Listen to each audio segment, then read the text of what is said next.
道指飆550點創歷史新高 ，NVIDIA 跌3%，科技股遭血洗，醫療、工業股就綠油油狂漲喎。呢個市場真係一半天堂，一半地獄。你持嘅 AI 股仲蝕緊肉痛。琴晚道指咧靠住傳統嘅藍籌股發力啦，直接飆咗超過550點，創埋收盤嘅新高。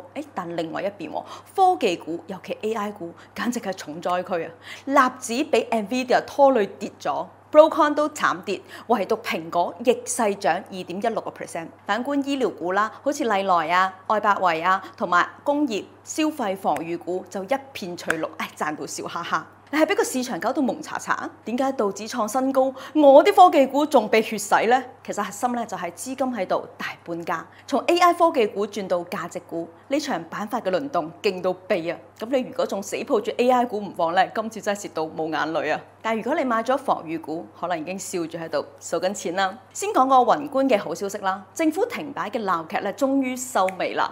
參議院咧通過咗預算案，眾議院咧今日最快就表決啦。咁之前拖咗超耐嘅非農就業報告咧，終於有得發啦。聯儲局唔使再估下定利率，市場確定性多咗㗎。仲有個更加勁嘅信號就係企業大佬咧都唔使再嗌慘啦。環球企業喺財報電話會議度講啦，經濟放緩嘅次數咧，第3季就降到221次，係2007年以嚟最低㗎。對比今年嘅第一季1410次啦，足足跌咗84%。美銀數據都顯示啦，標普500嘅企業嘅負面情緒分數一路升啊，悲觀低谷早就過咗啦。簡單啲講啦，大家唔驚經濟差，信心翻晒嚟，呢個先係道指創新高嘅底氣啊！但你以為市場上漲淨係靠情緒 ？No， 靠2大硬支撐撐住個市㗎。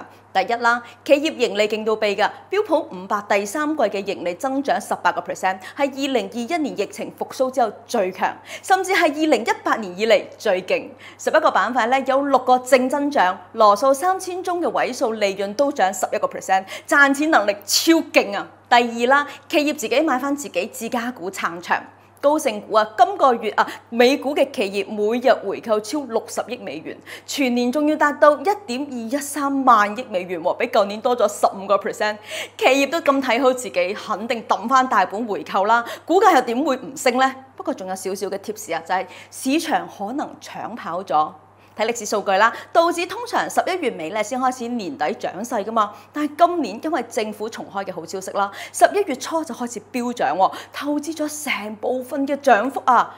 短線雖然勁啦，但係千祈唔好亂追高，驚佢隨時回調，蝕你一個措手不及。再睇下板塊輪動嘅2個關鍵信號啦，攞支筆記低啊！第一啦，能源股出咗超買入信號，能源板塊咧21日從0飆到90%，而且仲係多頭趨勢向上，6個月嘅勝算高達82%，後續可能仲會有得升啊，值得多睇兩眼。咁第二啦，市場波動率咧要壓縮啦，短期30日嘅波動率咧準備跌穿中期90日嘅波動率，呢個信號咧代表市場壓力少咗啊，風險資產有機會再升喎，大家可以鬆翻啖氣。不過唔好掉以輕心。講到最勁爆嘅風暴中心啊，就係 AI 股，點解會被血洗啊 ？NVIDIA 明明基本面唔錯噶嘛，點解跌3%？原來有3個衰人喺度搞嘢。第一個衰人，軟銀呢隻科技投資狂魔突然清倉。孫正義咧向來都唔按常理出牌㗎，佢嘅投資理念咧從來都係壓住顛覆性嘅創新，最前沿嘅科技賽道。唔會死長期抱住一隻股坐食山空㗎嘛。但今次佢直接以58.3億嘅美元清晒咗 NVIDIA 所有嘅股票喎，話要將資金轉投去 OpenAI 呢類更加核心嘅 AI 基礎模型項目。喺佢眼裏面啦 ，NVIDIA 雖然唔係 AI 嘅硬件龍頭，但未來嘅戰場係基礎模型同埋應用層，佢點都要提前佈局下一個 AI 爆點㗎嘛。但市場見到清倉2個字就嚇到慌失失啦，紛紛拋售，連孫正義都走咗 ，NVIDIA 係咪真係漲到頂啊？其實原因唔係睇空 AI，而係換個賽道揀更加超前嘅標的啫。但散戶嚇親啊，就亂賣，直接拖累 NVIDIA 跌3%。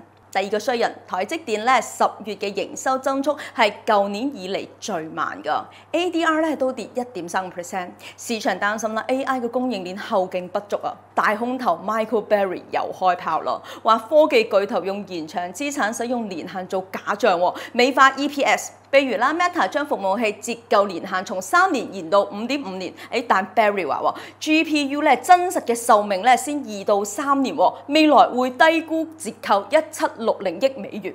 不過都有反駁嘅聲音啊 ！AI 概念股咧 CoreWeave 爆跌16%，但係佢話啦 H100 GPU 咧嘅租賃合約咧到期，客戶只可以提前續約，只可以折扣5%喎。證明 H100 嘅需求仲係好勁㗎，生命週期都唔係 Barry 講得咁短㗎。其實 Barry 用傳統嘅製造業思維睇科技股本身係有爭議㗎嘛，會計調整唔影響現金流。但呢個爭議咧已經嚇到啲資金咧撤出高估值嘅 AI 股，你持有嘅話真係委屈到瞓唔着啊！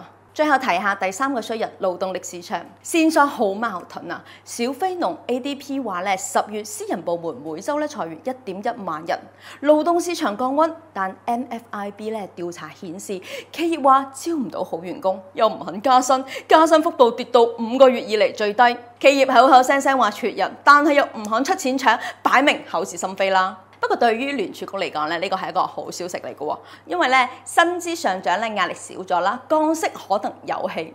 總結落嚟咧，依家個市其實分裂到極致啊，宏觀信心翻晒嚟，盈利同回購撐住道指創新高。但係 AI 股俾軟銀換賽道清倉，供應鏈嘅雜音咧同會計爭議咧嚇到資金出逃。年底前波動可能會降低，但係板塊輪動會好劇烈㗎。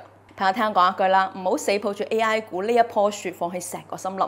森林裏面咧仲有啲咩價值股啊、能源股啊可以多啲關注一下，亦都唔好亂咁追高道指喎。畢竟咧佢提前透支咗漲幅㗎嘛，最終股價咧靠盈利嘅 AI 巨頭嘅會議爭議會發酵定係被盈利掩蓋咧？大家拭目以待。你而家係繼續撐 AI 股定係轉投價值股咧？評論區話我知。我係 Yannis，我哋下一期再見，拜拜。